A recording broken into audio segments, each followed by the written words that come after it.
പോക്കോ ഞാൻ പോയില്ല, മതിയായി, ഞാൻ വരില്ല.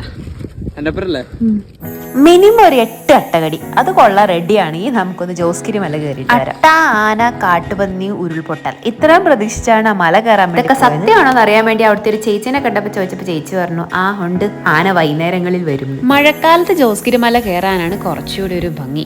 കുറച്ച് അട്ടകടി കൊള്ളൂ എന്നല്ലാണ്ട് വേറെ വലിയ പ്രശ്നങ്ങൾ ഉണ്ടാവാറില്ല. സംഭവം കയറുമ്പോൾ കുറച്ച് ബുദ്ധിമുട്ടായി തോന്നിയെങ്കിലും മുകളിലെത്തിയപ്പോൾ ഒരു നല്ല സമാധാനമാണ് ഫീൽ ചെയ്തത്. ആ കുരിശ് വെച്ച പാറ കയറാൻ വലിയ ധൈര്യം ഇല്ലാത്തതുകൊണ്ട് ഞാൻ താഴെ നിന്നതേ. ഏതായാലും അവർക്ക് ഇത് ബാധകമല്ലാത്തതുകൊണ്ട് അവര് വലിഞ്ഞു കയറും ഇറങ്ങും. ആനയും കുത്തിയില്ല, ഉരുൾപൊട്ടലും ഉണ്ടായില്ല. എവിടെ തുടങ്ങിയോ അവിടെ ഞങ്ങൾ തിരിച്ചെത്തി. പോക്കോ ഞാൻ പോയില്ല, മതിയായി, ഞാൻ വരില്ല.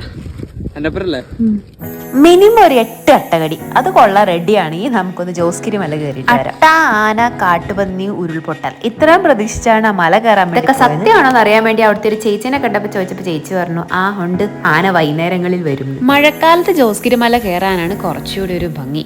കുറച്ച് അട്ടകടി കൊള്ളൂ എന്നല്ലാണ്ട് വേറെ വലിയ പ്രശ്നങ്ങൾ ഉണ്ടാവാറില്ല. സംഭവം കയറുമ്പോൾ കുറച്ച് ബുദ്ധിമുട്ടായി തോന്നിയെങ്കിലും മുകളിലെത്തിയപ്പോൾ ഒരു നല്ല സമാധാനമാണ് ഫീൽ ചെയ്തത്. ആ കുരിശ് വെച്ച പാറ കയറാൻ വലിയ ധൈര്യം ഇല്ലാത്തതുകൊണ്ട് ഞാൻ താഴെ നിന്നതേ. ഏതായാലും അവർക്ക് ഇത് ബാധകമല്ലാത്തതുകൊണ്ട് അവര് വലിഞ്ഞു കയറും ഇറങ്ങും. ആനയും കുത്തിയില്ല, ഉരുൾപൊട്ടലും ഉണ്ടായില്ല. എവിടെ തുടങ്ങിയോ അവിടെ ഞങ്ങൾ തിരിച്ചെത്തി.